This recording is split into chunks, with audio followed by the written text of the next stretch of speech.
ఈరోజు మన అసెంబ్లీలో జరుగుతున్నటువంటి చర్చ రాష్ట్ర వ్యాప్తంగా ప్రజానీకం వీక్షిస్తూ ఉన్నారు. ఈ చర్చ చూసిన తర్వాత వాస్తవంగా తెలంగాణ పట్ల ప్రేమతో లేకుంటే తెలంగాణకు జరుగుతున్న అన్యాయం పట్ల ఆవేదనతో చర్చ జరుగుతుందా, లేకుంటే వేరువేరు ఎజెండాలతో చర్చ జరుగుతుందా అనేది వారికి చూసేటువంటి వీక్షకులకు ఒక ప్రశ్నగా మిగులుతుంది. ప్రత్యేకించి మనం సామాన్యులు ఎవరినన్ను అడిగితే ఏం జరిగింది ఇవాళ అని, ప్రతిపక్ష పార్టీలకు సంబంధించి ప్రభుత్వ పక్షంతో ఈ 4-5 గంటలు కూడా ఘర్షణ జరిగిందంట తప్పితే కేంద్రంలో ఉన్నటువంటి కేంద్ర ప్రభుత్వం తెలంగాణకు అన్యాయం చేసిన అంశం పైన చర్చ జరిగిందని దాదాపు 7-8 మంది చెప్తారేమో. అటువంటి వాతావరణం చాలా బాధాకరంగా ఉంది. నేను ఎవరిని తప్పుపట్టడానికి కాదు. కొంతమంది బీజేపీ మిత్రులు మాట్లాడారు, వాళ్ళకి నిజంగా చాలా సాహసం ఉంది. ఎందువల్లంటే అంత అన్యాయం జరిగిన తర్వాత తెలంగాణకు నిన్నే బడ్జెట్లో అంత అన్యాయం జరిగిన తర్వాత జరిగిన చర్చలో అది ఏం జరిగిందో దానిపైన మన ఆవేదనని అర్థం చేసుకుని మేము కూడా మాట్లాడతాము, కేంద్ర ప్రభుత్వంతో మాట్లాడి సమస్యను మనకు కూడా వాటా వచ్చే విధంగా చేస్తామని చెప్పుంటే చాలా హుందాగా ఉండేది. అలా కాకుండా అక్కడ చూసాం. ఇందాక నేను చిన్నప్పుడు కాలేజీలో అందరం చదివిన వాళ్ళం. కాలేజీలో కూడా ఇంత అల్లరి చిల్లరిగా మేము ఎప్పుడు చూడలేదు. అందరూ అల్లరి చేసి ఉంటారు. అంత వాతావరణం, సభ నిండుదనం కానీ సభ గౌరవ మర్యాదలు కానీ లేకుండా ఎవరికైనా కానీ లేకుండా చాలా అన్యాయంగా ఈ సభను అలా తప్పుదారి పట్టించి ప్రక్కదారి పట్టించి తద్వారా అసలు సమస్యను మరుగున పడే విధంగా చేయటం అనేది చాలా దురదృష్టకరం.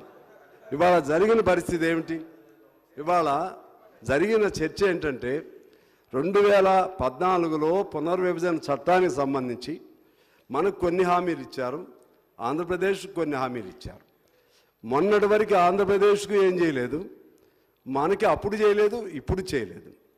ఆంధ్రప్రదేశ్కి ఇప్పుడే ప్రత్యేకంగా ఎందుకు ప్రేమ వచ్చింది ఆంధ్రప్రదేశ్ పైన అనేది మనం గమనంలో తీసుకుంటే, ఆంధ్రప్రదేశ్ ముఖ్యమంత్రి గారి పైన కానీ, ఆంధ్రప్రదేశ్ పైన కానీ, ఆంధ్రప్రదేశ్లో ఉన్న తెలుగు వారి పైన కానీ, లేకపోతే తెలంగాణలో ఉన్న తెలుగు వారి పైన కానీ, టోటల్గా తెలుగు ప్రజల పైన వారికి ఎటువంటి ప్రేమ లేదు, అభిమానం లేదు. ఇవాళ కేంద్రంలో ఉండేటువంటి వాళ్ళు వాళ్ళ కుర్చీని నిలబెట్టుకోవటం కొరకు ఇవాళ వారికి సహాయం చేశారు. ఇది మన గమనంలో తీసుకోవాలి. అంతిమంగా మనకేమర్థమవుతుంది, ఇక్కడ కోఆపరేటివ్ ఫెడరల్ వ్యవస్థ అనేది నీరుగారిపోతుంది. ఇందాక కొంతమంది మిత్రులు లెక్కలు చెప్పారు, మీకు మేము అది ఇచ్చాం ఇది ఇచ్చాం. ఎవరి సొమ్ము అది? ఎవరి సొమ్ము ఎవరికి ఇచ్చినట్లు? ప్రజలందరి శిస్తులవి. ఆ వరుసకు వస్తే రాష్ట్ర ప్రభుత్వం అయినా ధర్మకర్తలే, కేంద్రమైనా ధర్మకర్తలే. ప్రజలు అక్కడ డబ్బులు కడుతూ మమ్మల్ని సరిగా పరిపాలించండి అని వాళ్ళు కడుతున్నారు డబ్బులు. దానిపైన మేమిచ్చాం ఇవ్వకపోతే విడిపోతారా? విడిపోవాలా? తెలంగాణ అనేది భారత చిత్రపటంలో ఉండదా?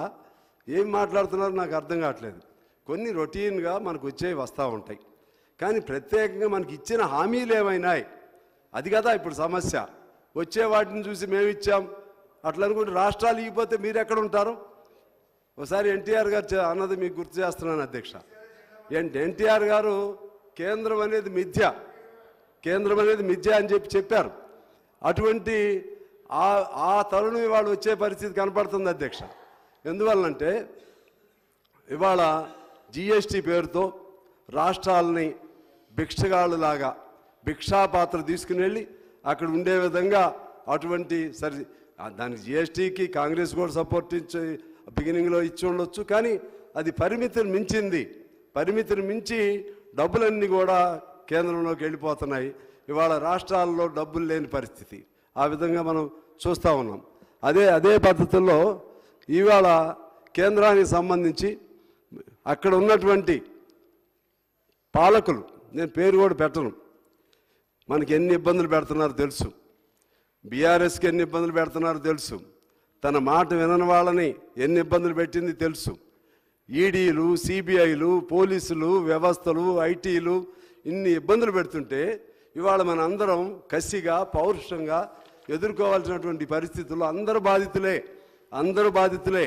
ఇవాళ వాళ్ళు ఈ బాధితులుగా ఉన్నటువంటి మనం అంశాల వారీగా దాన్ని ఎదుర్కొని వాళ్ళని ఆ విధానాలను చెండాడవలసినటువంటి మనం ఇవాళ కొద్దిగా భిన్నమైన వైఖరి తీసుకోవటం చాలా దురదృష్టకరంగా నేను భావిస్తూ 2014లో ఆ చట్టంలో అన్నీ కూడా చాలా అంశాలు చెప్పారు. ఇక్కడ నేను ఒక అంశం చెప్తాను అధ్యక్ష. భర్తృహరి ఒకటి రాస్తారు, ప్రారంభించరు నీచ మానవులు విఘ్నాయాస సంతృష్టులై, అంటే విఘ్నాలు జరుగుతాయేమోనని ఏది ప్రారంభించరు, ఆరంభించి పరిత్యజించుదురు విఘ్నాయత్తులై మధ్యములు, అంటే మొదలెట్టిన తర్వాత అమ్మ మాకేదో ఇబ్బంది వస్తుందని మానేసేవాళ్ళు ఉంటారు.